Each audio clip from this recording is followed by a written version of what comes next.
Hey everybody, it's Jason Blaha here, and it's time for my client Garrett's vlog. And Garrett had a really good week. Of course, he was a little disappointed with bench day because it's again 3+ week for the 3+ sets. He only got 4 on the bench. He's sticking a little bit in the middle. We need to keep working on bringing his pecs up. So I'm going to have to adjust his programming a little in the future. But everything else was on fire. All of his other exercises, he got 8 to 9 reps at 90% training max. Talking squat, overhead press, deadlift, and he's just shocked. He's like, my squat is just climbing. It's like, yep, all this volume work. Again, taller guys, man, you've got to get that volume in. And I think since we've added the hanging leg raises, again, we kind of take that to a whole level again. And really, his leg day again is only 1 day a week, like most of my guys, unless we count deadlift, because deadlift is its own beast.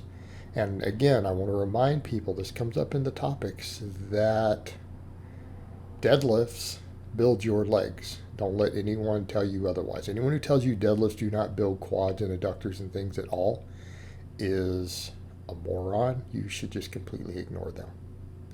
Hey, I could build someone's lower body off of just deadlifting if I had to. It won't be as big. They won't have quite as much quads as if they squat.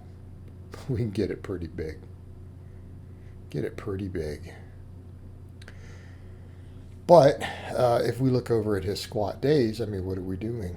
We're doing back squats and we're doing goblet squats, and then now we're doing hanging leg raises. Again, the hanging leg raise adds another dynamic. And as I pointed out, for all my lankier guys, goblet squats seem to really be the cure for my taller, lankier guys. Guys like me who don't have long legs, I have long torso and short femurs, built to squat. I can do other movements.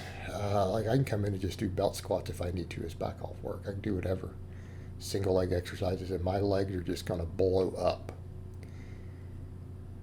My lankier guys, things like the goblet squats really help them get into that deep position. It allows them to learn to get deeper. It increases their mobility, teaches them to, again, it keeps them a little more upright so that we get a little better leg development. And I've had that where people say, oh, these are light weights, how could they possibly work? And it's like, you have to look at the moment arms and everything involved. If a goblet squat, your legs still go to failure because you're going super deep, you're staying upright, the moment arms are deeper, and you're getting fatigue in the legs, it doesn't matter how light the weight is. Okay? It doesn't matter, particularly if we've done squats first.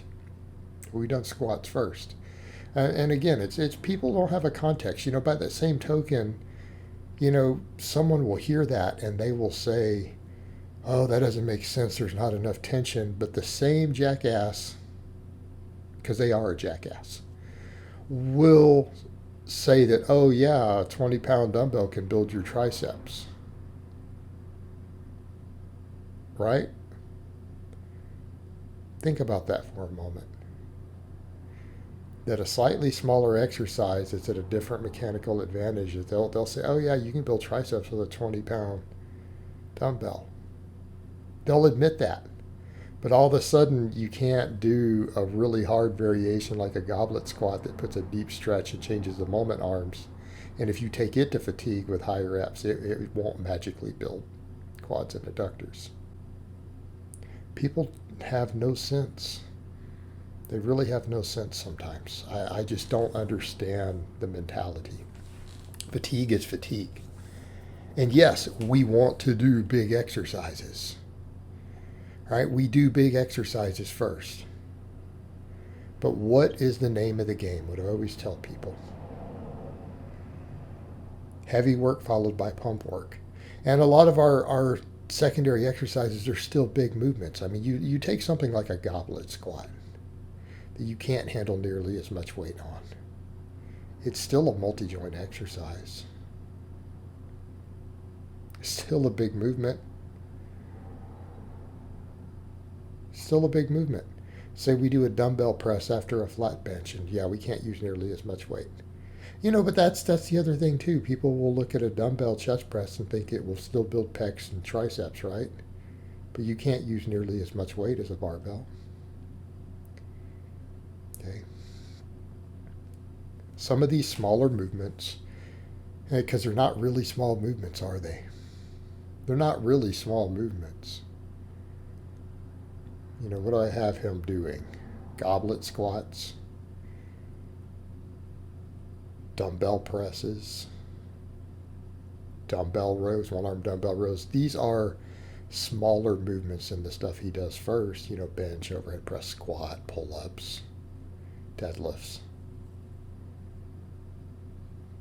But they're still big exercises. They're still multi-joint exercises. The only exception, I got some of the tricep extensions and stuff. All right? It's about the only single joint thing I have anyone do is tricep extensions. Because my curls, I want guys to make them a multi-joint movement. All right? But I think for Garrett, I'm going to, again, reorganize the way that I do all this pressing. I feel like I just want to get more pec fatigue on his actual benching day. All right, probably what we need to do. It's probably the direction I'm going to go. So I may pull those dumbbell presses out of there and do a little more other shoulder back type stuff so that we can get the bench day a little close, similar to kind of what you guys see me doing more and more. And again, I've not had problems with this. And again, that's why I've kept up with the data and look at what's out there. We can have bench dominant days. Okay, we don't have to have a heavy focus multiple times a week on the same muscle. As long as our volumes are ideal, it's fine. But all this other stuff has been on fire. I mean, look at what we've got. I mean, the deadlift. He got, I believe, 8 reps. 8 reps at 90% training max again. 500 deadlifts coming real quick for Garrett. All this is on point. Now I've just got to get his bench dialed back in. And it's funny how that works because some of my guys are monstrous benchers. Doug, Louie, Mike. And Mike's probably coming back here later this morning. He and I are Skyping and he's going to discuss coming back as a client. Monstrous bencher. But then some of these other guys not so much. And it kind of shows the way different guys are built. Shows the way different guys are built. Some people just excel at some lifts better than others. Right? Has to do with structure. It doesn't mean we can't get good at everything, as we should get good at everything. But you do need to be aware. On the same training programming, I take 5 different lifters, and they're all going to excel at a different pace at their squat, bench, deadlift, overhead press. Because this is where leverage is, genetics. These things matter. But, we just get as strong as we can at all of them. I don't like the idea, if we're trying to just get real strong and you're not trying to go for a specific record in a lift, I don't like us to try to specialize in one either. I really don't like that. You have one that lags, just keep working at it.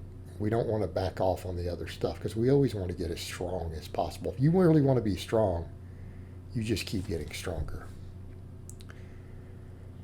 All right, guys, but that's really all I have to say on that today. I hope it's been informative, and I will talk to you guys next time.